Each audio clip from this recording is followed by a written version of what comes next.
weapons you not know of. I have weapons you not know of. I have ways you not know of. I have channels you not know of. Mysterious weapons, mysterious ways, mysterious channels. For God works in mysterious ways. His wonders to perform. The trouble with most people is that they want to know the way and the channels beforehand. They want to tell Supreme Intelligence just how their prayers should be answered. They do not trust the wisdom and ingenuity of God. They pray giving infinite intelligence definite directions how to work, thereby limiting the Holy One of Israel. Jesus Christ said, when we pray, believe you have it. What could be more simple or direct? Become as a little child if you would enter the kingdom. We might paraphrase the scriptures and say, have the expectancy of a little child, and your prayers will be answered. A child waits with joyfully expectancy for his toys at Christmas. I give the illustration of the little boy who asked for a drum for Christmas. The child does not lie awake at night agonizing over his drum, wondering whether he will get it. He goes to bed and sleeps like a top. He jumps out of bed in the morning ready for the happy day before him. He looks with wonder at which he is before him. The grown-up person spends sleepless nights agonizing over his problem. Instead of a drum, he has a spoken for a large sum of money. He can't think of any way it can come, and it will come on time. He will tell you he has perfect faith in God, but he would like to know more about the channel and how it is to be done. The answer comes, I have weapons you not know of. My ways are ingenious, my methods are sure. Trust in me, committing your ways into the Lord seems very difficult to most people. It means, of course, to follow intuition, for intuition is the magic path, the beeline to your demonstration. Intuition is a spiritual faculty above the intellect. It is the still small voice commonly called a hunch, which says, this is the way, walk you in it. I refer to intuition very often, for it is the most important part of spiritual development. It is divine guidance. It is the God within. It is the eye which watches over Israel and never slumbers or sleeps. With it nothing is unimportant. Acknowledge me in all your ways, and I will make plain your path. Remember, despise not the day of small things, of seemingly unimportant events. It is very difficult for a person who has always followed the reasoning mind to suddenly follow intuition, especially people who have what they call regular habits. They are accustomed to doing the same thing every day at the same time. Meals like clockwork. They get up at a certain time and go to bed at a certain time. Any deviation upsets them. We have the power of choice. We follow the magic path of intuition or the long and hard road of experience. By following the reasoning mind, by following the superconscious, we attain the heights. In the intuition are the pictures of eternal youth and eternal life, where death itself is overcome. We have the power to impress the subconscious with the picture of eternal youth and eternal life. The subconscious, being simply power without direction, carries out the idea, and we have our bodies transmuted into the body which can never die. We see this idea partly expressed in the moving picture, The Lost Horizon. Shangri-La was a symbolic picture of the world of the wonders, where all conditions are perfect. There is a spiritual prototype of your body and affairs. I call it a divine design, and this divine design is a perfect idea in your subconscious mind. Most people are far more expressing the divine idea of their bodies and affairs.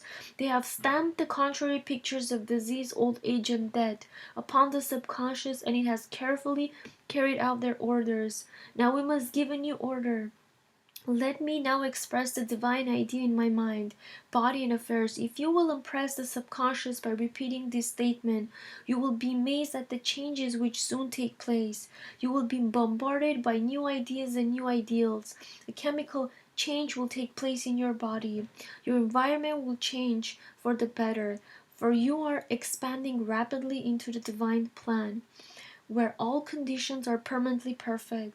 Lift up your heads, you gates, and be you lifted up, you everlasting doors, and the kingdom of glory should come in. Who is this King of glory? The Lord or law, strong and mighty, the Lord mighty in the battle.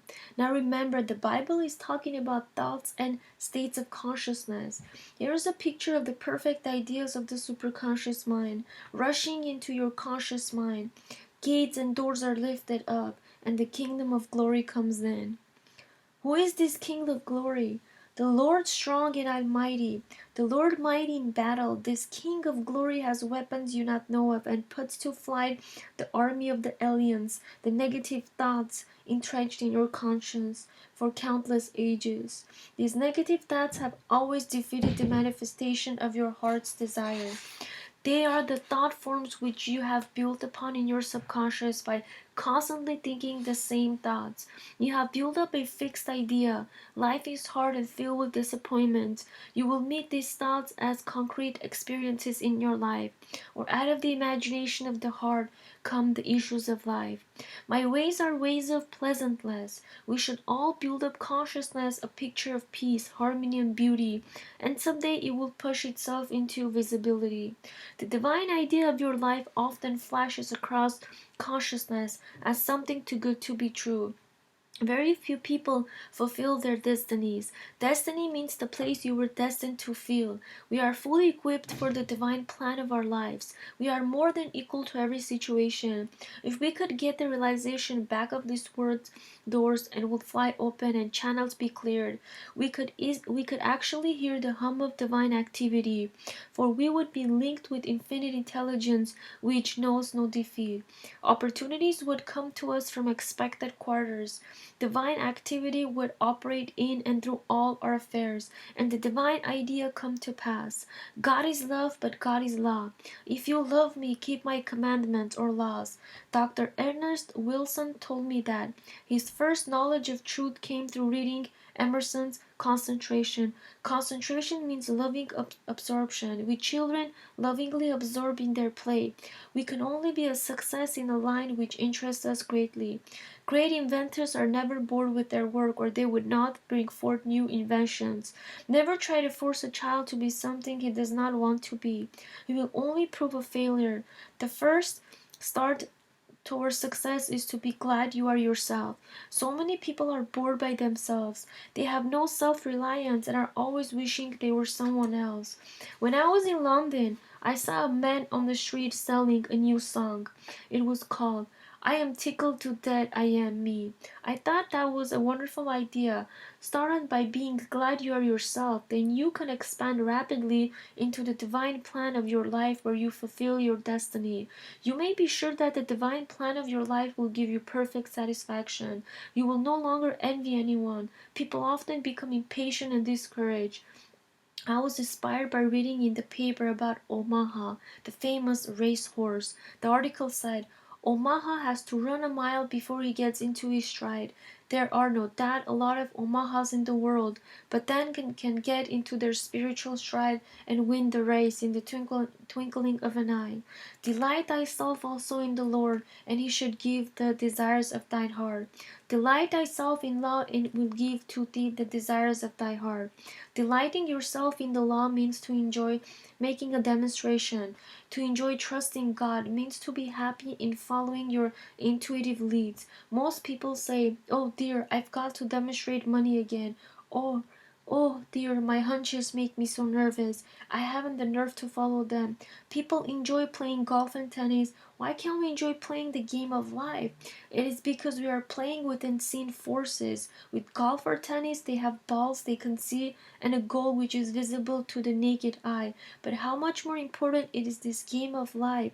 The goal is the divine plan of your life, where all conditions are permanently perfect. In all ways by acknowledge him, and he will make plain the paths. Every moment we can link with intuition will give us a definite lead as a signpost. So many people are leading such complicated lives because they're trying to think things out instead of intuiting the way out. I know a woman who says she has a thorough knowledge of truth and its application, but the minute she has a problem, she reasons and waits and measures the situation. It is never solved. Intuition flies out of the window. when reason comes to the door. Intuition is a spiritual faculty. The superconscious never explains itself. There came a voice before me saying, "This is the way, walk you in it." Someone asked me if the reasoning mind was ever any good. The reasoning mind must be redeemed. Trust in spiritual law, and it will be given you. Your part is to be a good receiver. Prepare for your blessing. Rejoice and give thanks, and it will come to pass. I have weapons you not know of. I have ways which will astound you. I give into you power. God's gift to man is power, power and dominion over all created things, his mind, his body and affairs. All unhappiness comes from lack of power. Man imagines himself weak and a victim of circumstances, claiming that conditions over which he had no control caused this defeat. Man by himself is indeed a victim of circumstances, but linked with God power, all things are possible. Through a knowledge of metaphysics, we are discovering how this can be done. By your word, you contact this power. Then miraculously, every burden is lifted and every battle is won. Life and death are in the power of the tongue. Watch your words with all diligence. You are continually reaping the fruit of your words. And that he that overcome and keep my workers to end, to him will I give power and dominion over the nations. Overcoming means to conquer all doubts, fears, and negative vibrations. One man with perfect peace and perfect poise, filled with love and goodwill, could dissolve all negative vibrations. They will melt away like snow under the sun. Jesus Christ said, "All power is given into me to bring heaven upon earth." Let us give thanks that this is now coming to pass, for evil is unreal and leaves no stain. This God power is within you, your subconscious mind. It is the realm of inspiration, revelation, and illumination. It is the realm of miracles and wonders, quick and seemingly impossible. Changes take place for your good. A door opens when there were no doors. Supply appears from hidden unexpected channels, for God has weapons you not know of. To work with God power, you must give it right away and still the reasoning mind. The instant you ask, infinite intelligence knows the way of fulfillment. Man's part is to rejoice and give thanks and act his faith. As very well-known woman in England told of his experience, she was asking with great feeling for a realization of God. These words come to her: "Act as though I were and I am." It is exactly what I say over and over again. Only active faith impresses the subconscious, and unless you impress the subconscious, there are no results. I will now give you an example to show you just how the law works. A woman came to me whose heart's desire was her right marriage and happy home. She was very fond of a certain man, but he was a most difficult person. After having showing her every attention and devotion, he suddenly changed and dropped out of her life. She was unhappy, resentful, and discouraged. I said, "Now this is the time to prepare for your happy home. Buy little things for as if you hadn't a minute to spare." She became quite interested in shopping for her happy home when all appearances were against it. "Now," I said, "you have to perfect yourself on the situation and become immune to all resentment and unhappiness." I give her the statement: "I am now immune to all hurt and resentment. My poise is built upon rock, the Christ within me." I said, "When you are immune to all hurt and resentment, this man will be giving you or his equivalent." It took many months when one evening she came to see me and said, "I have only the kindest and most friendly feelings for this man. If he isn't a divine selection, I would be happy without him." Not long after she happened to meet the man. He was so sorry for the way he had acted. He begged her to forgive him. Not long after they were married and a happy home came into manifestation. It had built itself around her active faith. Your only enemies are within yourself. The woman's enemies were hurt and resentment. They are indeed serpents and scorpions. Many lives have been wrecked by these two enemies, linked with God power. All opposition vanished from this woman's life. Nothing could by any means hurt her. Think what that means to have a life free from all unhappy experiences. It is done through making a conscious contact with God power every instant. Many times in the Bible the word power is mentioned.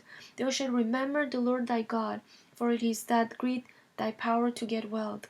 A person with a rich consciousness attracts riches. A person with a poor consciousness attracts poverty. I have seen people in this truth rise out of lack and limitation by linking with the God power within. Not depending on the external, trusting in God gives you irresistible power.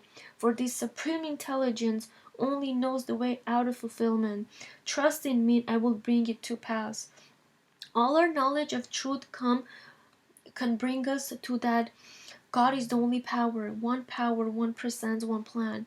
When you have the fixed idea that there is only one power in the universe, God power, all appearance of evil will disappear from your life. In getting a demonstration, we must acknowledge only one power. Evil comes from the man's own vain imaginations. We draw all power from evil, and it is powerless to hurt. I will give you an example which shows the working of the law.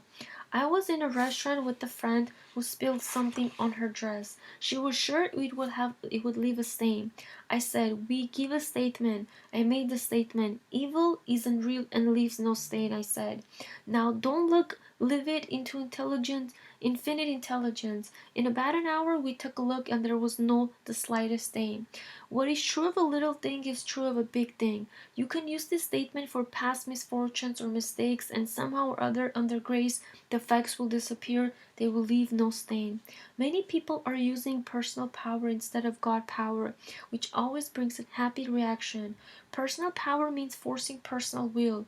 I will give the example of a woman I knew a long time ago.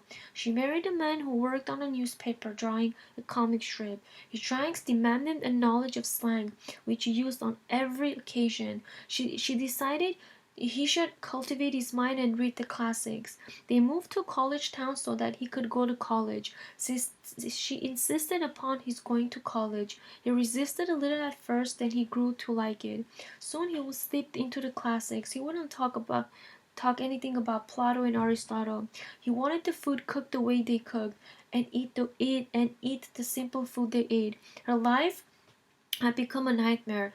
After that, she never tried to change people. The only person to change is yourself. As you change, all the conditions around you will change. People will change. When you are undisturbed by a situation, it falls away in its own weight. Your life is outpictured by the sum of total your subconscious beliefs. Wherever you go, you take these conditions with you. I am strong in the Lord and the power of his might. I am backed by unburdened hosts of power. Power means dominion, and dominion means control. Man controls conditions by a knowledge of spiritual law. Suppose your problem is lack or limitation. Your urgent need is supply. Link with the God power within and give thanks for your immediate supply. If you are too close to the situation, if you are filled with doubts and fears, go to a practitioner for help, someone who to see clearly for you. A man told me while at the Truth Center of Pittsburgh. He heard people talking about me and he said, "Who in the heck is this Florence Scovel Shinn?" Someone replied, "Oh, she wrote The Game of Life. If you write to her, she'll get you a miracle." He said he promptly wrote to me and got a demonstration. Jesus Christ said, "When two of you agree, it shall be done." Do not hesitate to ask for help if you cannot see clearly your good. Jesus Christ saw clearly for the people who healed. He did not tell them to heal themselves. Of course, you can reach the state where you do not need any help. When you have the fixed idea that God's power is only power and that God's plan is only plan, we cannot take blessings from infinite intelligence. They must be given us. Man's part is to be a grateful receiver. Behold, I give unto you to tread on serpents and scorpions, and over all the power of the enemy, and nothing shall by any means hurt you. Thou madest him to have dominion over the works of thy hands, and hath put all things under his feet, all sheep and oxen, yea, and the beasts of the fields. This is God's idea of man, but man's idea of himself is one of limitation and failure. It is only a big moment that man seems to rise to his power and dominion. It isn't until we face a situation of lack and that we suddenly express the power which has already been given to us. I have known people who are usually nervous and anxious to become poisoned and powerful when confronted by a big situation. Hear, O Israel, you have no need to fight. Stand still and see the salvation of the Lord. People often ask, what does it mean to stand still? to do nothing at all? Standing still means to keep your poise. I said to a man who was tense and anxious, "Take it easy and sing the salvation of the Lord." He replied, "My dad has helped me a lot. Most people are trying too hard. They carry their burdens and fight their battles and are therefore always in turmoil and never get what we call a demonstration. Stand aside and see the salvation of the Lord." We might paraphrase the scriptures and say, "Hear, O Israel, you will never win this battle by fighting. Leave it entirely to me, and it will be given to you."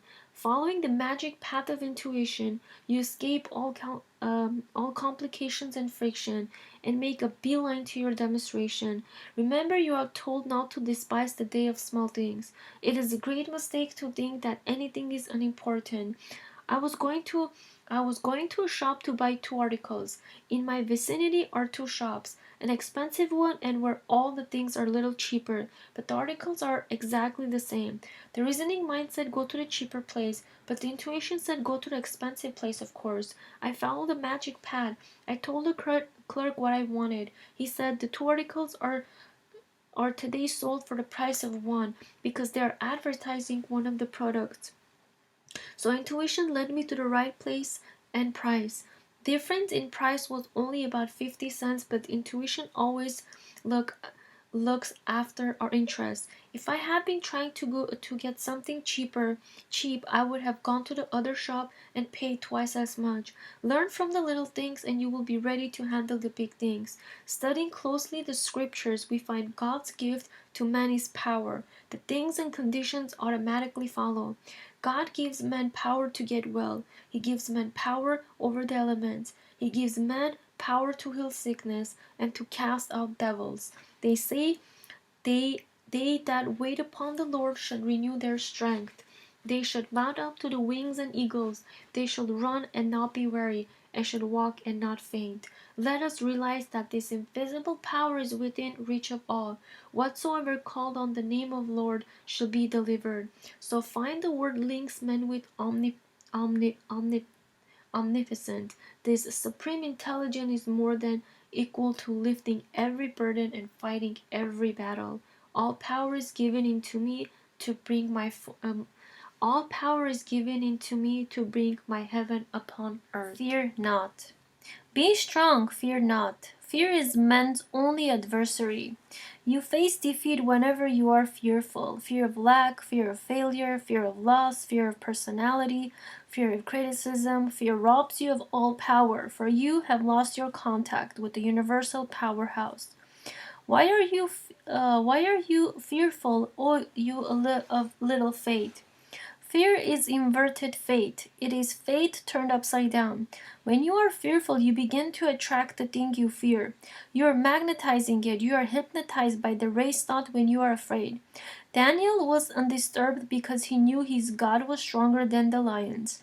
His God made the lions as harmless as kittens, so walk up to your lion as quickly as possible and see for yourself.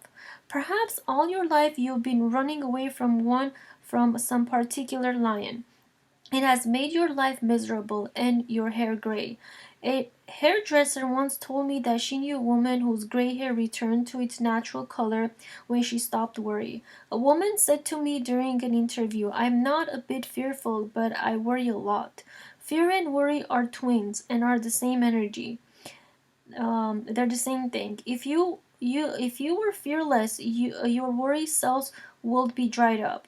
Why are you worried, oh you of little faith? I think the most prevalent fear is the fear of loss.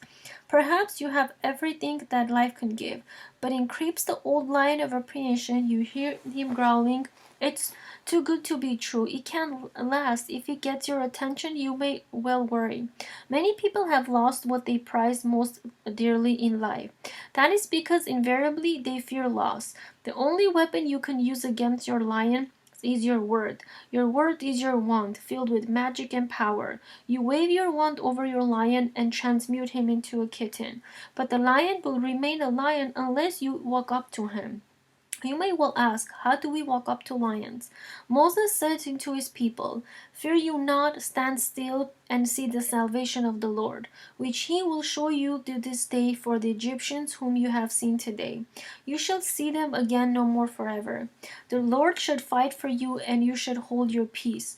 What a marvelous arrangement! Infinite intelligence knows the way out. Infinite intelligence knows where the supply is for every demand, but we must trust it. Keep your poise and give it right away. So many people are afraid of other people. They run away from these disagreeable situations. So of course the situation runs after them. The Lord is my light and my salvation. Whom should I fear? The Lord is the strength of my life. Whom should I be afraid? The 27th Psalm is one of the most triumphant psalms. It is also rhythmic and musical. The writer realized that no enemy could harm him, for the Lord was his light and his salvation. Now remember, your only enemies are within yourself. The Bible is speaking of the enemy thoughts, your doubts, fears, hates, resentments, and forbiddings. Every negative situation in your life is crystallized thought. It has been built up out of your own vain imaginations, but these situations cannot stand the light of truth. So you face the situation fearlessly, saying, "The Lord is my light and salvation. Whom should I fear?" Jesus Christ was the greatest of metaphysicians and gave us definite rules for controlling conditions through word and thought. Thou hast made me wiser than mine enemies. First of all, you must be wiser than your enemy thoughts, the army of the aliens. You must answer every negative thought with a word of authority. The army of the aliens will chant, "Business is dull and money scarce." Immediately you reply, "My supply comes from God, and now appears like mushrooms overnight." There are no hard times in the kingdom. You may have to keep this up for a quiet while. Like the song of the Catty did, Catty didn't, and so on. Finally, you win out.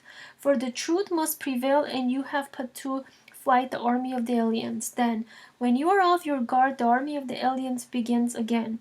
You're not appreciated, you'll never be a success. You answer immediately, "God appreciates me, therefore man appreciates me. Nothing can interfere with my divinely designed success." Finally, the army of the aliens is dissolved and dissipated, because you do not give it your attention. You have starved the aliens out. Starve out the fear thoughts by not giving them your attention and acting your fate. The lion draws his fiercenesses from your fear. His roar is in the tremors of your heart. Stand still like Daniel, and you too should heal the rush of angels sent to take your part.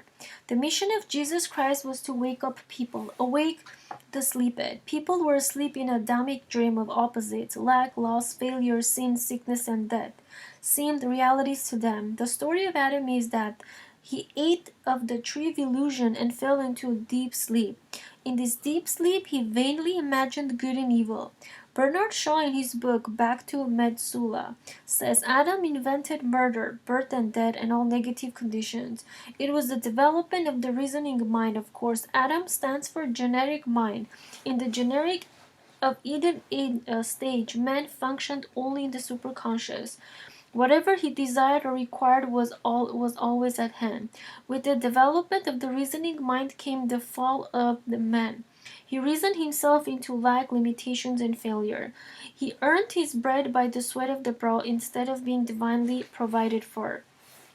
Jesus Christ's message was to bring people back into the fourth dimension, the Garden of Eden consciousness. In the 15th chapter of John, we find the summing above all his teachings. He called the gospel, which means the good tidings, with amazing simplicity and directness. He told the people that if they asked believing, they would receive, attributing the power always to the Father within. God is the giver, man the receiver. This supreme intelligence supplies man with all that he desires or requires. This was certainly a doctrine to wake up people. He proved his statements with miracles and wonders. One of the most dramatic miracles was the healing of the man who had been blind from birth. The opponents of Jesus' questions the man, hoping to find something against him. But the man would only say, "One thing I know, whereas I was blind, now I can see." This is a marvelous statement to make to yourself, where I was blind and now I can see. Perhaps you were blind to your good, blind to your opportunities, blind to your intuitive leads, blind to your appearances, mistaking friends for enemies. When you were awake to your good, you know there were no enemies. For God utilizes every person and situation for your good. Hindrances are friendly and obstacles stepping stones. One with God, you become invisible. This is a very powerful statement. God's invisible power sweeps all before it. I ride the waves into my promised land. Riding the waves, they take you to your destination, free from the undertow of negative thinking, which would pull you down. Your thoughts and desires are always taking you somewhere. Prentice Mulford says the persistent purpose, that strong desire, that never ceasing longing is a seed in the mind. It is rooted there, it is alive, it never stops growing. There is a wonderful law involved in it. This law, when known, followed out, and trusted, leads every individual to mighty and beautiful results. The law followed with our eyes open leads to more and more happiness in life, but followed blindly with our eyes shut leads to misery. This means that desire is a tremendous vibratory force and must be rightly directed. Take this statement: I only desire that which infinite intelligence desires through me. I claim that which is mine by divine right and under grace in perfect way. You will then cease desiring the wrong things, and the right desires will take their place. Your dreary desires are answered drearily. Your impatient desires are long delayed or violently fulfilled. It is important never to lose sight of this. Many unhappy situations have been brought about through dreary or impatient desires. I will give an example of a woman who was married to a man who wanted her to go somewhere with him every evening. It wore her out, and night after night she wished impatiently that she could stay at home and read a book. The desire was so strong it commenced to bud. Her husband went off with another woman. She lost him and his support, but she had the time to stay at home and read a book. Nothing has ever come uninvited into your life. Prentice Mulford has also some interesting ideas on work. He said, to succeed in any undertaking, any art or any trade or any profession, simply keep it ever persistently fixed in mind as an aim, and then study to make all effort toward it play or recreation. The moment it becomes hard work, we are not advancing. As I look back on my experiences in the art world, I see how true this is. From the Academy of Fine Arts in Philadelphia came 8 men, all of about the same age, who became distinguished and successful artists. They were called the 8 in contemporary art. Not one of them was ever known to work hard. They never drew from the antique. They never did anything in an academy way. They simply expressed themselves. They painted and drew because they loved it, for the fun of it. They tell an amusing story of one of them who became a very well-known landscape artist, taking many medals and honorary mentions at exhibits. He had one man show in New York City at one of the big galleries and was seated reading a paper. An enthusiastic woman rushed up to him and said, "Can you tell me anything about the wonderful man who painted these adorable pictures?" He replied, "Sure, I'm the guy that painted the damn things." He painted for fun. He didn't care whether people liked his pictures or not. Whereas I was blind, now I can see my right work, my perfect self-expression. Whereas I was blind, now I can see clearly and distinctly the divine plan of my life. Whereas I was blind, now I can see that God's power is the only power and that God's plan is the only plan. The race on is still with the belief in insecurity. Awake that sleep. God is your eternal security of mind, body, and affairs. Let not your heart be troubled, neither be afraid. If you were wide awake to your good, you could not be troubled and fearful. Waking up to the truth that there is no loss, lack, or failure in the kingdom of reality. Loss, lack, and failure would disappear from your life. They come from your own vain imaginations. The following is an example illustrating the working of the law. A number of years ago, when I was in London, I bought a wonderful fountain pen at Asprey's. It was Japanese and it was called Namiki pen. It was quite expensive and they gave it to me with it. a guarantee that it would last 30 days. I was very much impressed because every summer on the 5th of August, they wrote me asking how the pen was getting along. One might have thought I had bought a horse. It was no ordinary pen. It was very satisfactory. I always carried it with me, and one day I lost it. I immediately commenced to denying loss. I said, "There's no loss in divine mind, therefore I cannot lose it, the Namik pen. It will be restored to me or its equivalent."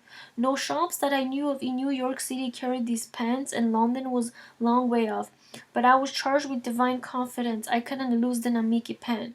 One day, going along Fifth Avenue in a bus, my eye caught a sign on a shop for the fraction of a second. It seems to stand out in the light. It read, "Oriental Craft Shop." I never heard of it, but I had a strong hunch to go in and ask for an Amiki pen. I got off the bus and went into the shop and asked. The saleswoman replied, "Why, yes, we have quite an assortment. They have just been reduced to $2.50. I praised the Lord and gave thanks. I bought 3 and told the above story one of my meetings. They were soon sold out as people rushed to get them. This was certainly an amazing working of the law, but I was wide awake to my good. I did not let any grass grow under my intuitive lead. The truth students knows he must prove the principle in his everyday affairs. Acknowledge me in all your ways, and I will direct your paths. Verily, verily, I say unto you, he believed into me the works that I do, he should do also, and greater works than these shall he do, because I got into my Father. What wonderful faith Jesus Christ had in man! He held the vision of the race to come, the man made in God's likeness and imagination, and whatsoever you should ask in my name, that will I do, that the Father may be glorified in the Son. If should I ask anything in my name, I will do it." He explained to the people that they were under a system of gifts. God was the giver, man the receiver. Believe that not. I am in the Father, and the Father in me. The words that I speak unto you, I speak not of myself, but the Father and that dwelleth in me. He doth the works. He told people to seek the kingdom, the realm of perfect ideas, where all things will be added into them. He woke them up. Where I was blind, now I can see. There is nothing to fear, for there is no power to hurt. I see clearly before me the open road of fulfillment. There are no obstacles on my pathway. Thou madest him to have dominion over the works of thy hand. Thou hast put all things under his feet. Psalm 8:6. Psalm 24.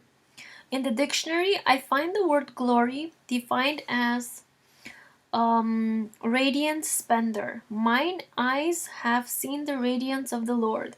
That means the law in action. We cannot see God, for God is principle, power, and the supreme intelligence within us. But what we see are the proofs of God. "Prove to me herewith, said the Lord of hosts, if I will not open the windows of hearing, pour you out a blessing so great, there has been not room enough to receive it." We prove God by directing God's power and trusting in it to do the work. Every time we get a demonstration, we have proved God. If you have not received the desires of the heart, you have asked amiss, and that is, you have not prayed right. You receive your answer in the same way in which you send out your demand. Your dreary desires are answered drearily. Your impatient desires are long delayed or violently fulfilled. Suppose you are resenting, lacking limitation, and living in poor surroundings. You will say with great feeling, "I want to live in a big house with the beautiful surroundings." Sooner or later you find yourself a caretaker in a big and beautiful house, but you have not shared in this opulence. This idea came to me as I was passing Andrew Carnegie's house and grounds on Fifth Avenue. It was closed and the entrance and windows boarded up. There were just one window open in the basement. This where the caretaker lived. This is where the caretaker lived. It was certainly a dreary picture, so ask or wish with praise and thanksgiving so that you will see the glory of the law in action. All life is vibration. You combine with what you notice, or you combine with what you vibrate to. If you are vibrating to injustice and resentment, you will meet on your pathway at every step. You will certainly think it is a hard world and everybody's against you. Hermes Trismegistus said several thousand years ago, "To change your mood, you must change your vibrations."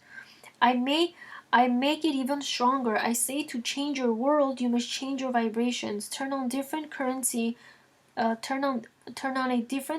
in your battery of thought, and you'll see the difference immediately. Suppose you have been resenting people and saying you are not appreciated. Taking the statement, God appreciates me, therefore man appreciates me. I appreciate myself. Immediately you will meet with some recognition on the external. You are now master workman, and your tools are your words. Be sure you are building constructively according to the divine plan. Judge Torward said, "Man is a distributor of God power. He does not create this force." We find in Hebrews, what is man that art mindful of him, and the Son of Man that you visits him? Thou madest him a little lower than the angels, and hath crowned him with glory and honor. Thou madest him to have dominion over the works of thy hands. Thou hast put all things under his feet. Thou hast put all things under our understanding. We are now coming into an understanding age. We no longer have the faith of peasants. We have understanding faith. Solomon said, with all you're getting understanding of the working of spiritual law, so that we distribute this power within us in a constructive way. The laws of laws. It is do unto others as you would be done by. For whatever you send out comes back, and what you do to others will be done to you. So the woman who refrains from criticizing saves herself from criticism. Critical people are always being criticized. They are living in that vibration. They also have rheumatism, for acid thoughts produce acid in the blood, which causes pain in the joints. I read an article in the newspaper. It said a physician had a peculiar experience with one of his patients. The woman had boils every time her mother-in-law paid her visit. There is nothing peculiar in this. As she was boiling within, how many times we have heard people say they were in a boiling rage, so the boils appeared on her body. This does not include all mother-in-laws. I have known some very wonderful ones who have brought only peace and harmony with them. Skin trouble shows that someone has gone under your skin. You have been irritated or angered. Here we go again. Here we see again that man gives direction to this God power through himself, vibration to this power. All things are under his feet. All sheep and oxen, yet the beasts of the field, the fowl of the air and the fish of the sea, whatsoever passes through the paths of the seas. What a picture of power and dominion for man. Man has power and dominion over the elements. We should be able to rebuke the wind and the waves. We should be able to put an end to drought. I read in the paper that the people in certain drought district were requested not to sing. It ain't going to rain no more. Knowing something of metaphysics, they realized the power of negative words. They felt it had something to do with the drought. We should be able to stop floods and epidemics. For man is given power and dominion over all created things. Every time we get a demonstration, we are proving our power and dominion. We must be lifted up in consciousness for the King of glory to come in. As we read the statement, if thine eye be single, thy whole body should be full of light. We seem flooded with an inner radiance. The single eye means to see good only, to be undisturbed by appearances of evil. As Jesus Christ said, "Judge not by appearances, judge righteous right judgment." There is an occult law of indifference. Jesus Christ knew this. None of these things move me. None of the things disturb me. We might say in our modern language, selfishness and personal will bring defeat and failure. Unless the Lord builds a house, they labor in vain who build it. The imaging faculty is a creative faculty, and your fear pictures will appear on the external, the result of your distorted imagination. With a single eye, man sees only the truth. He sees through evil, knowing out of it comes good. He transmutes injustice into justice, and disturbs and disarms his seeming enemies by sending goodwill. He is now backed by unnumbered hosts of power, for the single eye sees only victory. We read in the mythology of the Cyclopes, a race of giants said to have inhabited Sicily. These giants had only one in the middle.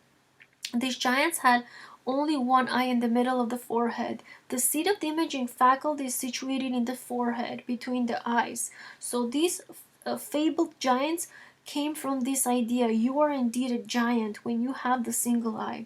Jesus cried, the greatest of all teachers reiterated. Now is the appointed time. Today is the day of your salvation. A few days ago, I saw a motion picture which showed the futility of trying to live in or bring back the past. It is a French picture and is called Life Dances On.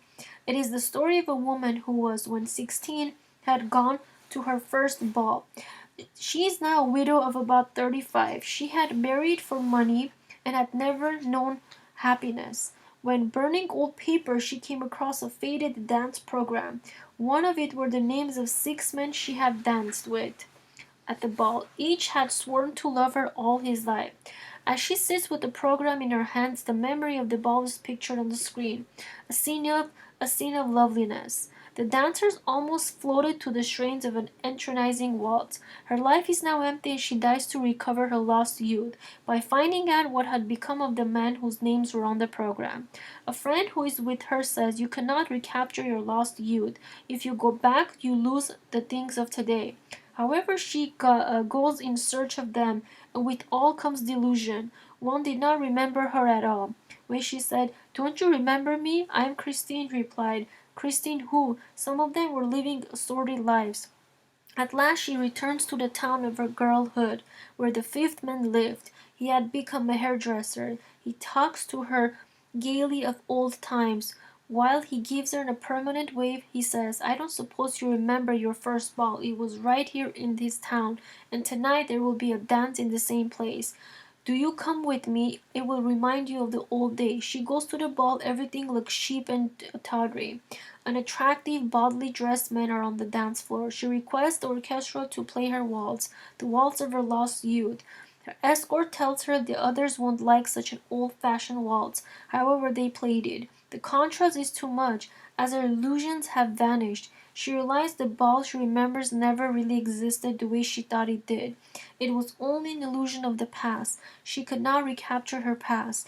It has been said that the two robbers of the cross stood for the robbers of time.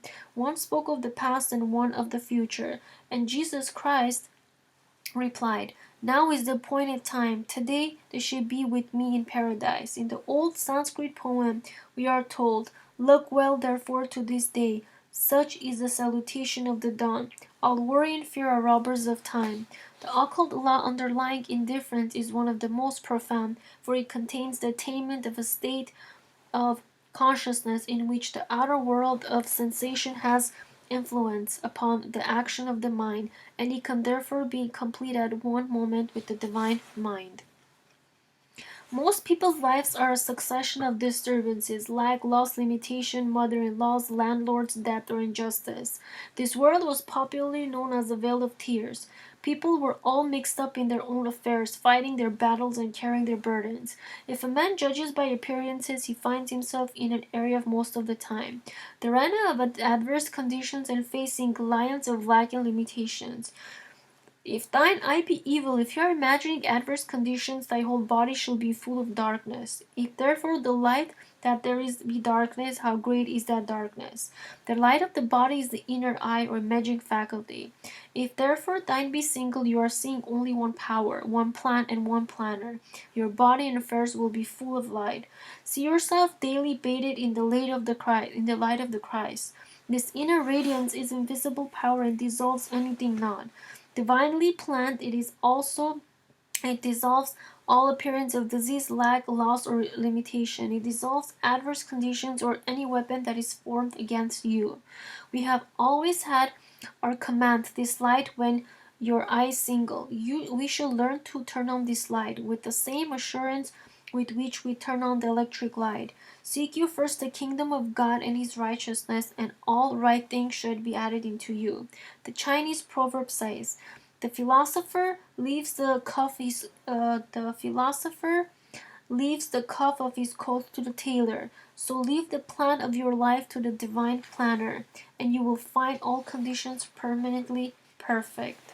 Peace be within thy walls and prosperity within thy palaces. In this statement from the 122nd Psalm, we find that peace and prosperity go hand in hand. People who are manifesting the appearance of lack are in a state of fear and confusion.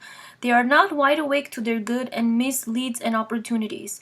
A peaceful person is a wide awake person. He sees clearly and acts quickly.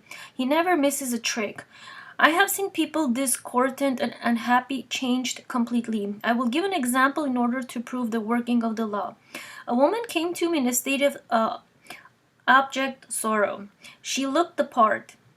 Her eyes were blurred from constant weeping. Her face was haggard and drawn. The man she loved had left her, and she was certainly the most demagnetized creature I've ever seen. I noticed the shape of her face, large eyes, far apart, and pointed chin. For many years I was an artist and have got into the habit of looking at people from an art standpoint. As I looked at this forlorn creature, I thought her face as the modeling of a Botticelli. I often see Rembrandts, Sir Joshua Reynolds, etc. In people I meet, I spoke the word of this woman and gave her my book, The Game of Life and How to Play It. A week or two afterwards, in walked in a very dashing person. Her eyes were beautiful and she was very pretty. I thought her face has a modeling of a Botticelli. Suddenly, I realized it was the same woman. She was happy and carefree. What happened? Our talk and the book had brought her peace. Peace be within your walls. Your walls are your consciousness. Jesus Christ emphasized peace and rest. Come to me, all you that are weary and heavy laden, and I will give you rest. He was speaking of the Christ within, your superconscious mind, where there are no burdens and no battles. The doubts and fears and negative pictures are in the subconscious. When I was returning from California some years ago, I came in an airplane. In the high altitudes, I had a queer detached feeling. In that high altitude, we are at peace with ourselves and with the whole world. In the high altitudes, the fields are always white with the harvest. Only the emotions keep you from reaping your harvest of success, happiness, and abundance. We read in the Bible, I will restore to you the years the locusts have eaten. We might well paraphrase it and say, I will restore to you the years the emotions have ruined. People are rocked with doubts and fears, bringing failure, unhappiness, and disease. I read in a daily paper that the laws of the mind are being generally recognized and understood. It has been found that the fear of failure is the greatest of all fears, and at least 75% of those examined physiologically have this failure. Of course, this may refer to failure of health, failure in business, finances, love, success, etc. Other important fears are fear of the dark, fear of being alone, fear of animals. Some people fear they will be misunderstood, while others fear they are losing mental control. Constant and continued fear affects the glands, interferes with digestion, and is usually associated with distressing nervous symptoms. It robs the body of health and destroys happiness. Fear is man's worst enemy, for you attract what you fear. It is fate turned upside down. It is really fate in evil instead of good. Why are you fearful, oh you a little fate? The fearless, unfettered mind attracts to its all good. Whatever you desire or require is already on your pathway. Before you call, I have answered. Suppose we paraphrase the scriptures and say, whatever you desire or require is already planted on your pathway. Often a new word will give you sudden realization. If you are in need of any information, it will be given to you. A friend told me of this surprising working of the law. She was translating an old Italian manuscript on the life of an early Persian ruler. No books in English had been written on the subject. She wondered why the publishers were holding back its publication. One evening she was eating her dinner at the automat. She fell into a conversation with the man at the same table. She told him of the work she was doing and of the translation of the early Italian manuscript. He suddenly volunteered the information. You'll have a hard time getting it published because this Persian ruler's ideas conflict with the ideas of the present government. He was a student and scholar and knew more than she did on the subject. Her question was answered and at the automat. Such information could usually be gleaned only in the archives of some public library. God works in unexpected places, in wonders to perform she had worried about, but when she was peaceful and happy and unconcerned, the information sailed in over a calm sea. Our feet shall stand within thy gates, O Jerusalem. Jerusalem stands for peace and the feet for understanding. So understanding always brings us within the gates of peace. How can a person attain peace when his whole life is in a turmoil? By taking an affirmation, you cannot control your thought, but you can control your words, and eventually the word wins out. Most people have attracted inharmonious conditions because they have been fighting their battles and carrying their burdens. We must learn to get out of God's way so that He can harmonize or adjust the situation.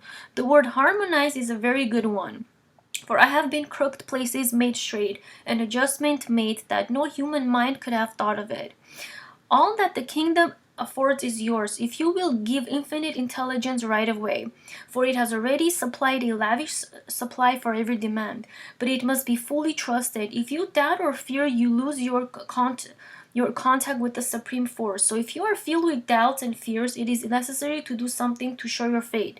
Faith without works or action is dead. Active faith impresses the subconscious with expectance, and you keep your contact with the universal intelligence. Just as a Wall Street watches the market, you must watch our faith market. Often the faith market is down. Sometimes it goes down and down until a crash comes. Some unhappy situation which could have prevented. We realize we followed reason instead of intuition. A woman told me how she had several definite leads not to follow follow a certain course. In spite of this, she followed the reasoning mind, and great unhappiness developed from it. Intuition is an entering guide. Practice following it in little things, then you will trust in big things. I have a friend who is very intuitive. She sometimes calls up and says, "I've had just a hunch to call you up. I thought I would find out what this is about." Invariably, I have some mission for her. We are indeed living magic lives, guided, protected, and provided for.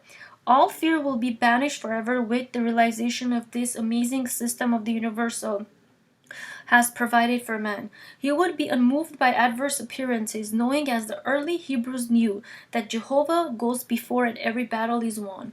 A friend told me a very interesting story. A man in the paper business in Kalamazoo, Michigan, has given away 1,000 of my books to his employees. He went into business on a small capital and gave up cold judgment and reasoning. He has built up a $12 million business by following leads and hunches. All his workers have knowledge of metaphysical law. Another man who built his business upon the law of giving and receiving met with the same amazing success. He came to Philadelphia with a little money and bought a magazine, an old publication. His desire was to give the people great deal for every small price. He believed that the law of giving, it provided to be one of the most popular magazines. He gave the public the best in the way of stories and illustrations and paid well for them. The more he gave, the more he received. Millions poured in. Peace be within thy walls and prosperity within thy palaces. Peace and prosperity go hand in hand. Great peace have they that love thy, and nothing should offend them. This is the law of non-resistance. Resist no evil, overcome evil with good, transmute all failure into success, lack into plenty, and discord into peace. You have only one judge, your word. Jesus Christ said, "I say unto you that every idle word that men should speak, they should give account therefore in the day of judgment. For thy word should be justified, and thy word should be condemned." Every day is a day of judgment. We used to be taught that it would be at the end of the world. Look back in your life and see how you have attracted either happiness or disaster through your words. The subconscious has no sense of humor. People joke destructively about themselves, and the subconscious takes it seriously. It is because the mental picture you make while speaking impresses the subconscious and works out on the external. A person who knows the power of the word becomes very careful of his conversation. He has only to watch the reaction of his words to know they do not return void. People make their worst mistake by speaking while they are angry or resentful, because there is so much ill feeling back of their words. Owing to the vibratory power of words, what you voice you begin to attract. People who continually speak of disease invariably attract disease. Invisible forces are ever working for man, who is always pulling the strings himself, though he does not know it. We read in the Bible, life and death are in the power of the tongue. You must Yet most people are speaking destructively from morning until night. It is because they have formed a habit of criticism, condemnation, and complaint, and are eager to tell you of their misfortunes and how mean all their relatives are. They wear their friends and they wear their friends out, and people avoid them. They are talking themselves into a flock of troubles. Now that we know the power of the word, why not take advantage of it? We take advantage of the radio, the telephone, and the aeroplanes, but give with the mind, but live with the mount builders in conversation. Science and religion are now coming together. Science is discovering the power within the atom. Metaphysics teaches the power within thoughts and words. We are dealing with dynamite when we deal with words. Think of the power of the word in healing. A word is spoken and a chemical change takes place in the body. One of my friends was seriously ill. The doctor said she had a chronic bronchitis and was on the verge of um, pneumonia. Her daughters and the doctor rushed her to bed and she had a nurse. But weeks passed and there was no improvement. She was a truth student, but for over a year had attended no meetings nor had she kept up her reading. One morning she telephoned me and said, "Please speak the word and get me out of this. I can't stand it anymore. I'm not sick, I'm just disgusted." So much negative talk and thought have almost floored me. Through the spoken word and her affirmation of truth immediately, there was a change for the better. She had a strong hunch to go out and was told it would be dangerous, but by this time she was following divine guidance. She went out and called on me and said she was going to attempt a lunch the next day. What happened? The words of truth were making a change in her mind, and a chemical change was taking place in her body. We are told that if we believe, never doubting, we can say to that mountain, "Be thy removed," and it would disappear into the sea. The inexhaustible energy in man is released by goodwill. A man free from fear, undisturbed by appearances, sending goodwill to men and nations, could say to these mountains of hate and war, "Be thy removed," and they would return to their native nothingness. Resentment and intolerance rob men of his power. We should have signs in the subways and shops: "Watch your thoughts, watch your words." Let us now be careful in directing this dynamic force within us. Let us direct it to heal, bless, and prosper, and direct it in waves of good to the whole world. It goes out a mighty force but noiseless. Thought, the strongest power in the universe, is without sound. Your good will sweeps all obstacles from your pathway, and your heart's desire is released for you. What is really yours? The answer is, all that the kingdom affords is yours. Every righteous desire of the Every righteous desire of the heart is promised you. There are 3,000 promises in the Bible, but these gifts can come to us only if we can believe them possible. For everything comes through you, not to you. All life is vibration. Feel rich and you attract riches. Feel successful and you become successful. I knew of a small boy who was born in a little country town with no advantages, but he always felt successful.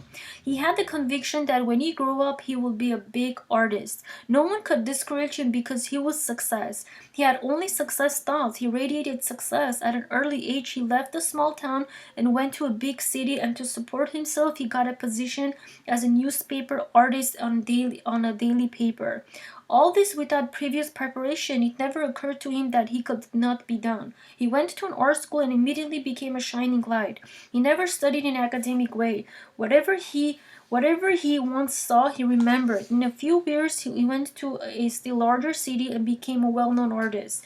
This success came to him because he was always seeing success. "I will give to you the land and those seed." The children of Israel were told that they could have all the land that they could see. The Bible is a metaphysical book and is speaking to the individual. This minute it says to each one of us, "I will give to you the land that you see." So what are you seeing with your inner eye? What pictures are you inviting into your life? The imaging faculty has been called the scissors of the mind. If you have failure thoughts, reverse the thought with the success thought. This sounds easy enough to do, but when a failure thought has become a habit, it takes eternal vigilance to dislodge it. That is when a powerful affirmation is needed. You cannot always control your thought, but you can control your word. And eventually the word impresses the subconscious and wins out. If you're in a negative state of mind, just take the statement, I look with wonder at which is before me. It creates an expectancy of something wonderful, and something wonderful will come to you. Cultivate the feeling that miracles and wonders are coming to pass. Cultivate a success expectancy. Very few people bring into life what is rightfully theirs. They live on the outskirts of their heart's desire. It always seems too good to be true. To the person spiritually awake, nothing is too good to be true. If you want to hear people talking who are still asleep in an Adamic dream, go to hairdresser's establishment. The Adamic dream is the illusion of opposites.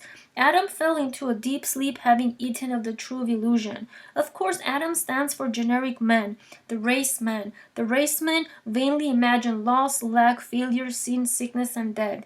The awakened man knows only one power, God, and one condition, good. But now we will return to the beauty parlor. The following is an exact quotation, a good example of what one hears.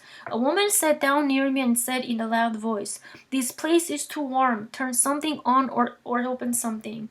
The attendant said to her, "How are you feeling today, Mrs. S?" She replied with a heavy sigh, "Oh, I'm pretty well, but I have hard time keeping well." To the manicurist she said, "Why don't you wear glasses?" The girl replied, "I don't need glasses. Why should I wear them?" The woman replied, "Because everybody wears them. You'll find there is something wrong with your eyes if you have them examined."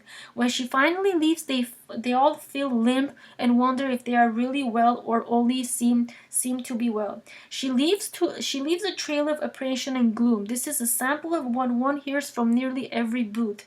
The way most people talk. It's appealing when one knows the power of the word, and when they are trapping, for they are nearly all describing illness or operations. You combine with what you notice, so do not describe anything destructive, for you begin to combine with it. What is really yours? The blessing you bring to yourself through your spoken or silent word, the things you see with your inner eye. Only your doubts, fears, and resentments keep your good from you.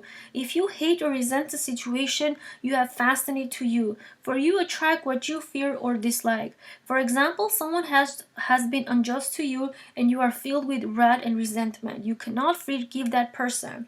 Time rolls on, and another person does the same thing. It is because you have a picture of injustice engraved in your subconscious. History will repeat itself until you think you are cursed with misfortune and injustice. There is only one way to neutralize it. Be absolutely undisturbed by injustice and send goodwill to all concerned. My goodwill is a strong torrent around about me. I now transmute all enemies into friends, in all harmony into harmony, all injustice into justice. You will be amazed at the working of the law. One student brought harmony out of chaos in her business affairs by that statement. Do not look back and hash over hard times, or you will be drawn back into these conditions. Give thanks for the dawn of a new day. You must be immune to all discouragement and adverse appearances. All that you desire or require is already on your pathway, but you must be wide awake to your good to bring it into your manifestation. After making statements of truth, you suddenly have a flash of realization. You suddenly feel yourself in a new environment. You feel old negative conditions falling away. I once said to a woman, "The walls of lack and delay now crumble away, and you enter your promised land under grace." She said she had a sudden flash of a wall crumbling away, and she stepped over it. Soon after that, the change came, and she really did enter the promised land of plenty. I knew a woman whose daughter's desire was a home and husband. In her early youth, she had a broken engagement. Whenever possible, marriage appeared on the horizon, she became frantic with fear and apprehension, picturing vividly another disappointment. And she had several. Her mother came to me to speak the word of a right marriage, divinely designed, which could not be interfered with. During the interview, the mother said continually, "Poor Nellie, poor Nellie." I said, "Do not call your daughter poor Nellie again. You are helping her to be demagnetized. Call her lucky Nellie, fortunate Nellie, for you must have faith that God now gives to her the desires of her heart." The mother and daughter persisted in making their affirmations. She has now fulfilled her destiny, for she is Mrs. Nellie. The demon fear dissolved forever. There are wonderful statements in the Bible referring to the breakdown of negative thought forms. The power of the Spirit is mighty even into the pulling down of strongholds. The human mind is helpless to cope with these negative thoughts. The victory is won by the God within, the superconscious mind. Brethren, whatsoever things are true, whatsoever things are honest, whatsoever things are just, whatsoever things are pure, whatsoever things are lovely, whatsoever things are of good report, if there may be any virtue and there may be any praise, think on these things. Phil 4:8. If you obeyed this, general conversation would come to standstill for a while until people learn to talk about constructive things. In nothing be anxious. In nothing be anxious. All through the Bible, we are told not to be anxious, not to be fearful, not to hoard or save, because an invisible power is at man's command to supply every need. We were told that it would not work unless we believed in it. If thou canst believe in God, in this God power, all things are then possible. It is difficult for man to believe in this power, because he has had a right training in unbelief. I believe only what I can see was supposed to be the height of wisdom. We lived in a world of externals where we thought everything just happened. We did not know that back of every happening was a cause that we ourselves started in motion, the machinery which produced good or evil in our pathway. We did not know the words and thoughts are a form of dynamite and should be handled carefully with wisdom and understanding. We hurled out into the ethers words of anger, resentment, or self-pity, then wondered why life was so hard. Why not experiment with faith, trust this invisible God power, and in nothing be anxious, but in everything by prayer and thanksgiving let your requests be made known unto God. Could anything be more simple or direct? And anxiety and habit have become habits. The old thought forms you have built upon in the subconscious hang on like barnacles on an ocean liner, but the ocean liner is put in dry dock once in a while to have the barnacles scraped off. So your mental barnacles will have to go through the same process. The dry dock is a big situation. I know of a woman who had been a coward all her life, particularly about finances. She worried all the time about money. She came into this truth, realized how she had limited herself, and suddenly made the giant swing into faith. She commenced to trust God and not the external for her supply. She followed her intuitive leads about spending. If any of her clothes made her feel poor, she would discard them at once, getting something new to make her feel rich. She had very little money but gave 1/10, a tit to good works. She was winding herself up into a vibration. Very soon things commenced to change on the external. A woman on whom she had no claim, who was merely an old friend of her family, left her $1,000. A few months later, another 1,000 came in. Then a big door opened for her supply, and many thousands came in. She had tapped her invisible supply from the bank of the universal. She had looked to God only for her supply, then the channels opened. The point I am bringing out is that she had lost all anxiety about money matters. She had established in her subconscious the firm conviction that her supply came from God, and it never failed. Man is an instrument for infinite intelligence to work through. It will express through him as success, happiness, abundance, health, and perfect self-expression. Unless fear and anxiety make a short circuit. If we want examples of fearless faith, go to the circus. The circus people perform seemingly impossible feats because they think they can and see themselves doing it. Faith means that you can see yourself receiving all these things that you desire. I will give the land that you see. You can never do a thing you cannot see yourself doing, or feel a place you cannot see yourself feeling. Not visualizing, making a mental picture. This is a mental process and often brings wrong and limited results. It must be spiritual realization, a feeling you are already there, being its vibration. I was very much impressed with the story of a great football player who was the greatest all-around athlete in the world, who trained in a hammock. One day he was laying there drowsing in the sun, and the trainer came up to him with tears streaming down his face and said, "Jim, for the love of Mike and your country, won't you get up and out of that hammock and do something?" Jim opened one eye and said, "I was just thinking about that. I was going to send for you." "Good," said the trainer. "What do you want me to do?" "First," said Jim, "I want you to mark off 25 feet there on the ground."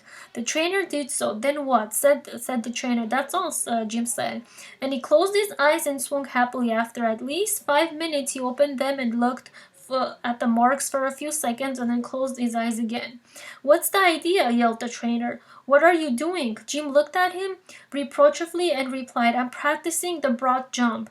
He did all this training in a hammock, seeing himself doing the broad jump. "Without a vision, my people perish in lack and limitation. You may work very hard on the external and accomplish nothing if you are without vision. Vision means to see clearly where you are going, to keep your eye on the goal. All men who have accomplished big things have done this. James J. Hill, who built the Great Northern Railroad, said before a rail was laid he heard with his inner ear the rumble of the trains and whistle of the engines. He had many obstacles to overcome, but his vision was so clear it possessed him. One thing in his favor was that his wife believed in him. He said that it takes two to make a dream come true. Henry Ford, speaking of his mother-in-law, said she was a fine woman. She believed in me. When two of you agree, it shall be done. If you believe in yourself, others will believe in you. As you believe in yourself and the God power within, fear and anxiety drop away. You establish the vibration of assurance. This is true of an intuitive person. Every move is made under divine guidance, and he never violates a hunch. Therefore, he is always in his right place at the right time. However, it often takes great courage to follow intuition. It takes a Viking who is unafraid to sail in unknown seas. Claude Bragdon says, to live intuitively is to live four-dimensionally. The magic path leads you out of the land of Egypt, out of the house of bondage. It is invaluable in business. Never submit the hutch to someone on the reasoning plane. Those who have ears to hear, let them hear their intuitive leads, and give instant obedience. Whatsoever thou wilt ask of God, God will give it thee. This is true of each one. But if you have not received all the blessings of life, we have neglected to ask or have not asked aright. The Bible is teaching spiritual law, and we must study and use it from every angle in order to set the great machinery of asking and receiving in motion. Every machine must be greased and oiled to kept in good working order. Active faith and expectancy keep the machine of asking and receiving in perfect order. The following are some of the lubricants which keep it working. When we pray, we believe you. When you pray, believe you have it. In nothing be anxious. Stand still and see the salvation of the Lord. Do not limit the Holy One of Israel. Realization is manifestation. Pray with praise and thanksgiving. Some people pray filled with anger and resentment. A woman wrote to me the other day saying, "I have just had a good talk with God, and I told him just what he thought to do about it." She was in the habit of ordering people around and looking upon God as someone she could bully into doing something for. God is the supreme intelligence within each one of us, and we are the channels for it to express itself. We must be non-resistant, poised, and peaceful, expecting our good to come to pass. We are the receivers, God is the giver, and he must create his own channels. We find there is quite an art in praying aright. God must have right of way.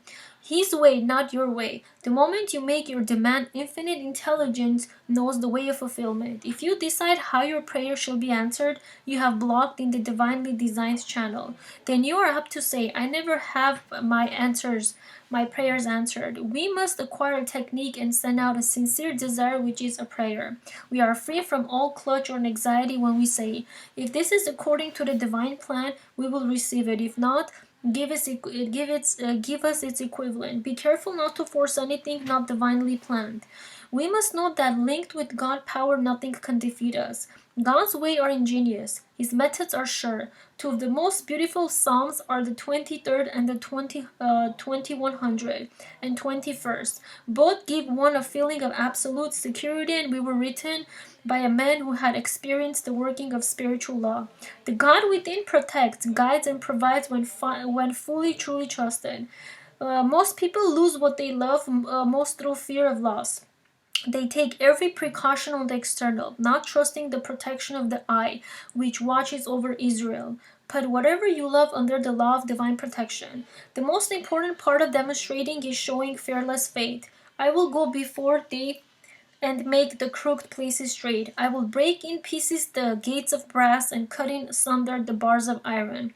The Bible is talking about states of consciousness, the gates of brass and bars of iron, and your doubts, fears, resentments, and anxieties. The gates of brass and bars of iron are of our own making and come from our own vain imaginations. A belief in evil. There is a story of a herd of wild elephants. They were all curled in an enclosure, but the men had no way of keeping them in, so they dug stakes and put a rope all around the enclosure. The elephants thought they could not get out. They could have just walked out over the rope and stepped out, but they had an illusion that the rope kept them in. This is the way with people. Doubt and fear is the rope stretched around their consciousness. It makes it impossible for them to walk into the clear thinking. Clear vision is like a man with a compass. He knows where he's going. Let intuition be your compass, and it will always get you out of the woods. Even a man without a compass, led by intuition, would find his way out of the jungle or be able to steer a ship at sea. Intuition will let you walk over the rope. It is amazing how people have overlooked their most important faculty, intuition. Always on man's pathway is his message or lead. Often our leads seem trivial and silly. A person purely on the intellectual plane would dismiss them at once, but the truth students always has a spiritual ear to the spiritual ground, knowing he's receiving orders from the infinite. The Bible speaks often of the still small voice. It is a voice which is not an actual voice, though sometimes actual words are registered on the inner ear. When we ask for guidance and lay aside the reasoning mind, we are tapping the universal supply of all knowledge. Anything necessary for you to know will be revealed to you. Some people are naturally intuitive and are always in contact with the universal intelligence. But by taking an affirmation, we make conscious contact. Prayer is telephone to God, and intuition is God telephoning to you. Many people have a busy wire. When God telephones, they don't get the message. Your wire is busy. When you are discouraged, angry, or resentful, you've heard the expression, I was so mad I couldn't see straight. We might add, I was so mad I couldn't hear straight. Your negative emotions drown out of the voice of intuition. When you are discouraged, angry, or resentful, it is the time to make a statement of truth. In order to get out of the woods of despair and limitation, for whatsoever called on the name of the Lord shall be delivered.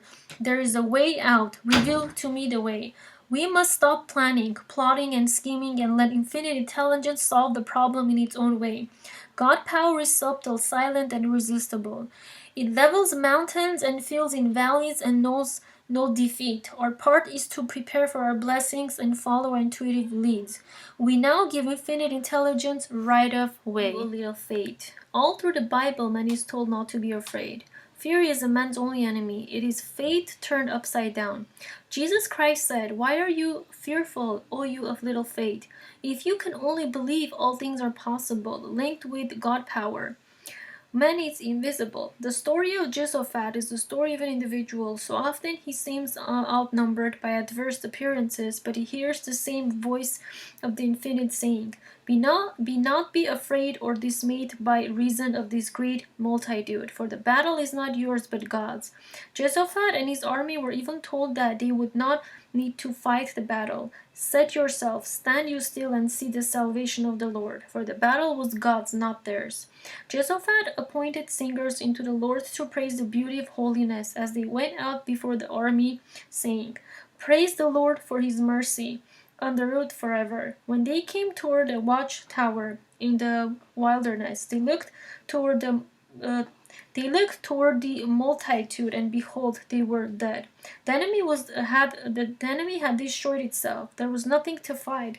The Bible is talking about states of consciousness. Your enemies are your doubts and fears, your criticism, and your resentments. Every negative thought is an enemy. You may be outnumbered by adverse appearances, but be not afraid or dismayed by reason of this great multitude, for the battle is not yours but God's. As we follow closely the story of Jehoshaphat, we see he advanced making affirmation. Praise the Lord. His mercy endured forever. He had nothing to say about the enemy or his own lack of strength. He was given the Lord his full attention. And when he commenced to sing and praise, the Lord placed ambushments against his enemies and they were smitten. When you make your statements of truth, your enemy thoughts are vanquished, dissolved, and dissipated. Therefore, all adverse appearances disappear. When Jehoshaphat and his army came toward the watchtower in the wilderness, they looked into the multitude, and behold, they were dead. The watch over in the wilderness is your high state of consciousness, your fearless faith, your place of safety. There you rise above all adverse conditions, and God's battle is won. When Jehoshaphat and his people came to take away the spoils of the enemy, they found among them both riches and precious jewels, more than they could carry away. And they were 3 days in gathering of the spoil. It was so much. That means when you let God fight the battle for you, great blessings come out of every adverse situation. For thy God will turn the curse into a blessing, for the Lord thy God loved thee. The ingenuity of the Spirit is amazing. It is pure, intelligent, and brooks no interference with its plans. It is very difficult for the average person to stand still, which means keep your poise and let infinite intelligence run the situation. People like to rush into the battle and try to manage things themselves, which brings defeat and failure. You should not need to fight in this battle. You set yourself, stand you still, and see the salvation of the Lord with you. Tomorrow go out against them, for the Lord will be with you. That means not to run away from the situation. Walk up fearlessly and face the lion on your pathway, and the lion turns into an airedale. The lion takes these fearnesses from your fear. A great poet, he said, courage has genius, magic, and power in it. Daniel was unafraid, and the lion's mouths were closed. King Darius called to Daniel while he was yet in the lions, and asked him if God could save him from the lions. And Daniel answered, O king, live forever. My God hath sent his angels and shut the lions' mouths that they have not hurt me. We have in this story the subdued attitude of the lions as a result of spiritual power. The entire group changed from ferocity to docility, and Daniel looking away from the beast to the light and might of spirit, which saved him completely from the lions. Scarcely a day passes without some sort of lion appearing on men's pathway. The lions of lack, limitation, fear, injustice, dread, or forbiddings. Immediately walk up to the situation of which you are afraid. If you run away from it, it will always be right at your heels. Many people lose the things they prize for love because they are continually fearing their loss. They do everything possible on the external to ensure protection, but back of it all the devastating picture of fear. In order to hold the things you prize and love, you must know that they are divinely protected, therefore nothing can harm them. I give an example of a woman who was very fond of a man who was good looking and popular with women. She decided to prevent his meeting one particular woman of her acquaintances because she was sure the woman would make every effort to cut her out. To use a slang expression, one evening she went to the theater and there he was with the woman. They had met at the card party. Her fears had actually attracted the situation. I knew a woman who had 7 children. She knew they were all divinely protected and they all grew up safe and sound. One day a neighbor rushed in and said, "You had better call your children. They're all climbing up and down trees. They're going to kill themselves." My friend replied, "Oh, they're not only playing tree tag. Don't look at them and nothing will happen." Like Daniel, she turned her back to the situation and let God take care of it. The average person is a resenter, a resistor, or a regretter. They resent people they know and people they don't know. They resist everything from daylight saving up. They regret what they did or what they didn't do. It is very wearing to be with these people.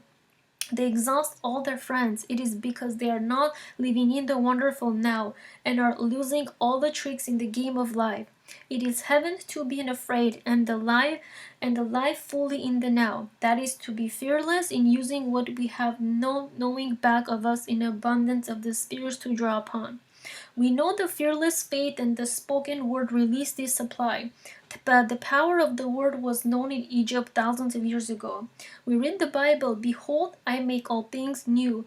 By our words of truth, we can make new our minds, bodies, and affairs. When all fear is obliterated, we live magic lives. Like Jehoshaphat, we go forward fearlessly, singing, "Praise the Lord, His mercy endureth forever." In our watchtower of the high consciousness, we stand still and see the salvation of the Lord.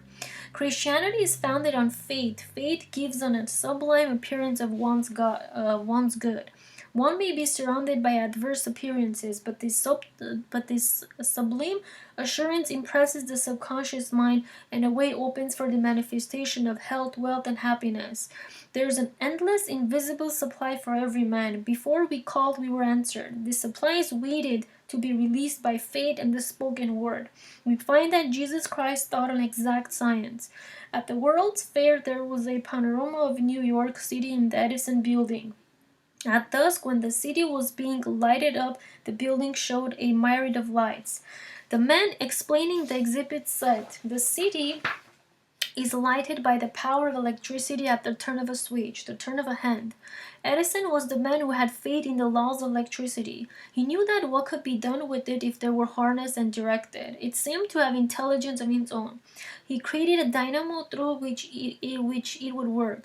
After years of patience and loving absorption in his work, now this power lights the world, for it has harnessed and directed. Jesus Christ taught men to harness and direct thought. He knew that fear was dangerous as uncontrolled electrical forces.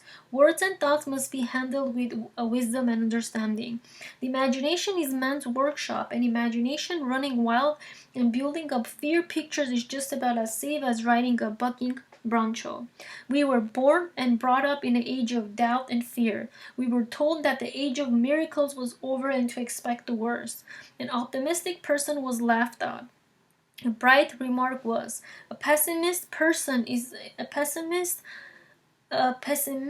person who lives with an optimist. Eat the speckled apples first. It was thought the height of wisdom. They did not seem to realize that by following this advice, they would never catch up with the good apples, for they would be speckled too by the time they were reachful. What a beautiful world this would be if all anxiety and fear were blotted out. These twins, anxiety and worry, have made men slaves and are destroyers of health, wealth, and happiness. There is only one way of getting rid of fear, and this is to transmute it into faith, for fear is the opposite of faith.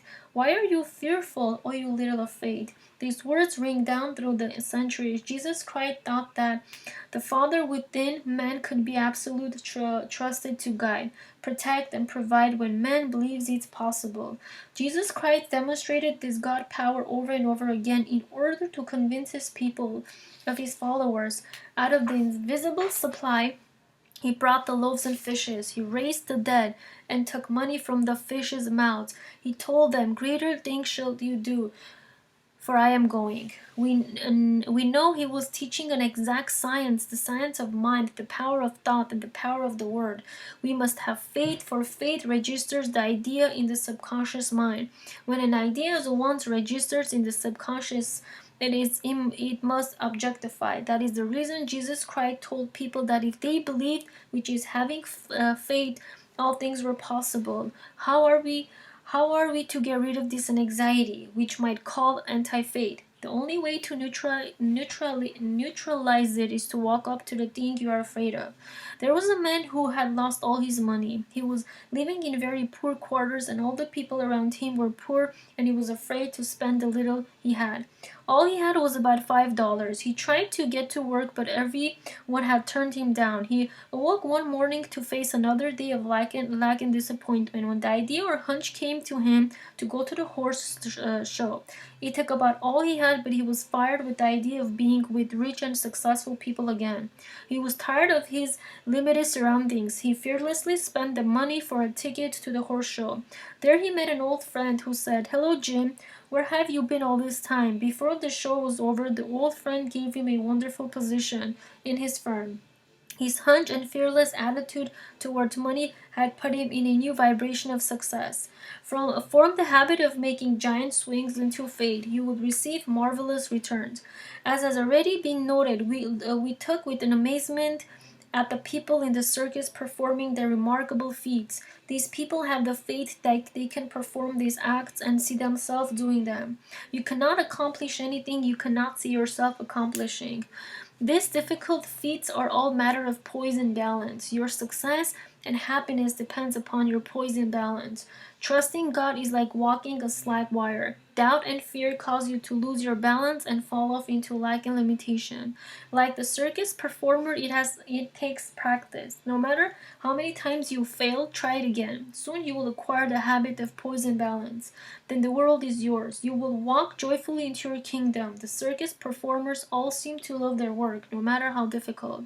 The band plays, the people applaud, and they smile. But remember, they were trained without the music and applause.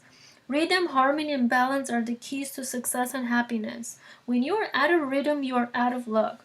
In the 4th chapter of Philippians, we read, "Be careful or anxious for nothing, but in everything by prayer and supplications with thanksgiving. Let your requests be made known to God." This is certainly a wonderful arrangement, all in favor of man. Man free from worry and fear asks with thanksgiving, and his good is given to him. Victory and fulfillment. Victory and fulfillment are two wonderful words, and since we realize that words and thoughts are a form of radioactivity, we carefully choose the words we wish to see crystallized. Life is a crossword puzzle. The right word gives you the answer. Many people are trying to rattle off destructive words in their conversation. We hear them say, "I'm broke, I'm sick." Remember, by your words you are justified, and by your words you are condemned. You are condemned by them because they do not return void. Change your words and you change your world. For your world is your world. For your word is your world. You choose your food, and the world is now calorie conscious. People no longer eat buckwheat cakes, beefsteak, potatoes, pie, and 3 cups of coffee for breakfast. To keep down weight, they eat dry toast and orange. This is tremendous discipline, but they are working for results. Why not try a diet of the right words? For you are literally eating your words. That is the value of the affirmation. You are deliberately building up a constructive idea in your consciousness. Your consciousness may be crammed and jammed with destructive ideas, but continuously making a statement of truth will dissolve these negative thought forms. These thought forms have built up from your own vain imaginations. Perhaps as a child you were taught that life was hard, happiness fleeting, and that the world was cold and unfriendly. These ideas were impressed upon your subconscious, and you found things just as they were predicted. With the knowledge of truth, all these external pictures may be changed, for they are only pictures which change as your subconscious beliefs change. When I tell people about the power of the word, and that words and thoughts are a form of radioactivity and do not return void, they say, "Oh, it as easy as that." Many people like things difficult and hard to understand. I believe that was the reason the amazingly simple teachings of Jesus Christ were forgotten after a few hundred years. People build up creeds and ceremonies which they only half understand. Now in this 20th century, the secret things are being revealed, and we are again having primitive Christianity. Ask believing, thou shalt receive. We know that our beliefs or expectancies are impressed upon the subconscious and carried out. We might say, if you ask not believing, you will not receive. Faith creates expectancy. This infinite intelligence upon which man draws his supply is called by Jesus Christ, your heavenly Father, the Father within. He is described as a kind, loving parent, desirous of pouring all good things upon his children. Fear not, little flock, 'tis your Father's good pleasure to give you the kingdom. He taught that God's law was simply a law of love and goodwill. Love your neighbor as yourself. Do unto others as you will be done by. And any violation of the law of love causes a short circuit. The way of the transgressor is hard. God is immutable law. I am the Lord law, I change not.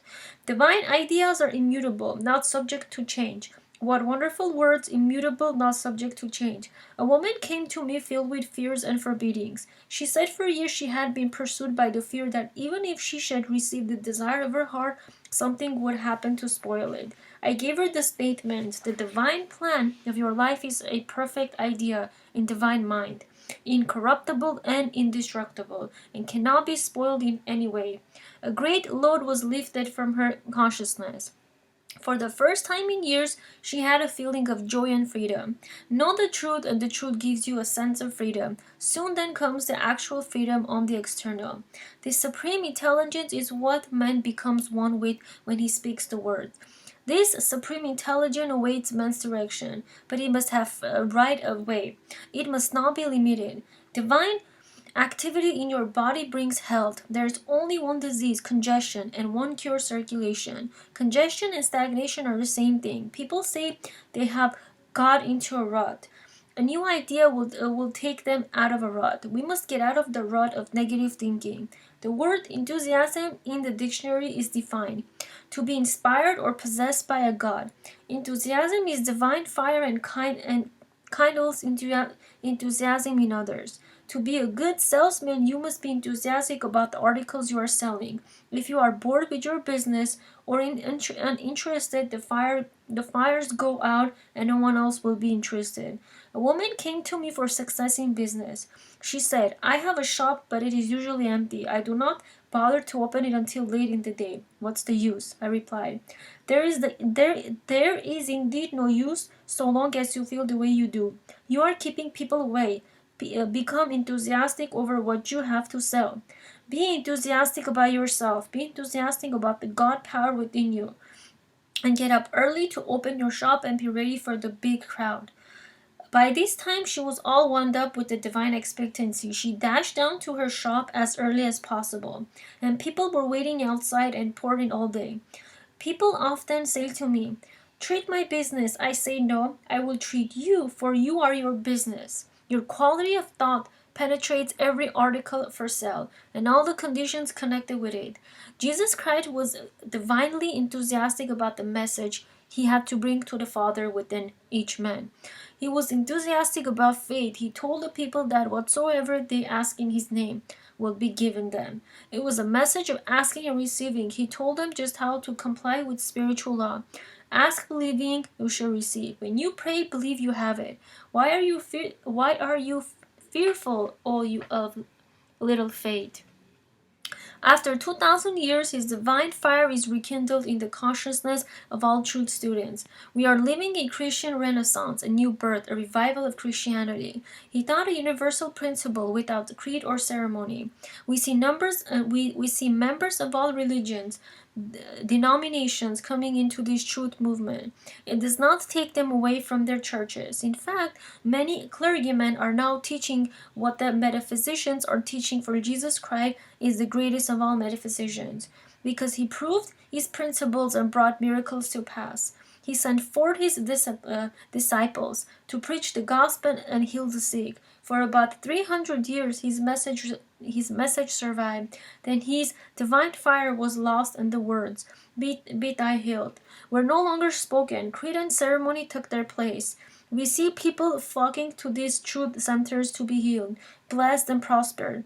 They have learned to pray aright and have understanding faith. A woman told me of an unanswered prayer. Her son wrote her that going to Southern California on a business trip in his car. She read in the morning paper of a flood, and she immediately spoke the word for divine protection. She had a great feeling of security. She knew he would be protected. She soon heard from him, saying some business had interfered with his leaving, so he was detained. If he had left when he had expected, he would have been in the flood district. We become divinely enthusiastic about our unanswered prayers, which we call demonstrations, for it means that we have demonstrated the truth and have been set free from some limitation. The 24th Psalm is one of the most enthusiastic of the many psalms of praise and thanksgiving. Lift up your heads, O you gates, and be you lifted up, you everlasting doors, and the King of glory shall come in. Who is this King of glory? The Lord strong and mighty, the Lord mighty in battle. The gates and doors symbolize man's consciousness. As you are lifted up in consciousness, you contact the superconscious, the God within. The King of Glory comes in. This King of Glory lifts your burdens and fights your battles, solves your problems. The average person has a difficult time letting the King of Glory come in. Doubt, fear, and apprehension keep the doors and gates locked against your good. A student told me of a situation which she attracted by negative thinking. She had been invited to a gathering of old and valued friends. It was of the utmost importance for her to be there. She was so anxious to go she had to tell she said to herself repeatedly, "Oh, I hope nothing happens to interfere." The day of the reception arrived and she awoke with a terrific headache. At one time she had been subject to these headaches, going to bed for several days. But but she had not had one for many years. Her doubts and fears had attracted the disappointment. She called me up and said, "Will you please speak the word that I will be well by evening to go to the reception?" I replied, "Why, of course, nothing can interfere with God's perfect plan." So I spoke the word. Later she told me of her miracle. She said in spite of the way she felt, she prepared to go. She cleaned her jewelry, got her dress ready to wear, and attended to every detail, though she felt scarcely able to move. Very late in the afternoon she said she had a peculiar sensation as a fog lifting her consciousness, and she was perfectly well. She went to the reception and had a wonderful time. I believe that the healing might have come more quickly had she not said, "I want to be well by tonight." We are continually limiting ourselves by our words, so not until night was she perfectly well. By your word you are justified, and by your word you are condemned. I knew a man who was the center of attraction wherever he went, because he was always enthusiastic about something, whether it was about shoes, clothes, or haircut. He enthusiased others into buying the same things. He did not gain anything material by it. He was just naturally enthusiastic. Someone has said, if you want to be interesting to others, be interested in something. An interested person is an enthusiastic person. You often hear people say, "Do tell me what you're interested in." Many people are without vital interest and are hungry to hear what other people are doing. They are usually the ones who keep the radio turned on from early morning till late at night. They must be entertained every minute. Their own affairs do not hold enough interest. A woman once said to me, "I have other people's affairs." She lived on gossip. Her conversations consisted of "I was told," "I was given to understand," or "I heard." It is needless to say she is now paying her karmic debt, and great unhappiness has overtaken her. Everyone knows about her affairs. It is dangerous to neglect your own affairs and to take an idle curiosity in what others are doing. She should all be busily engaged in perfecting ourselves, but take a kindly interest in others. Make the most of your disappointments by transmuting them into happy surprises. Transmute all failures into success. Transmute all unforgiveness into forgiveness. All injustice into justice. We will be kept busy enough perfecting your own life. You won't have time to run other people's affairs. Jesus Christ Jesus Christ aroused the enthusiasm of the multitudes by performing miracles, healing the sick, and raising the dead. And a great multitude followed him because they saw his miracles, which he did for them that were diseased. As we read this, we feel the enthusiasm of the multitude which surrounded him. With him all things were possible, for he knew that he and the Father were indeed one. With divine enthusiasm I bless what I have and look with wonder at their increase.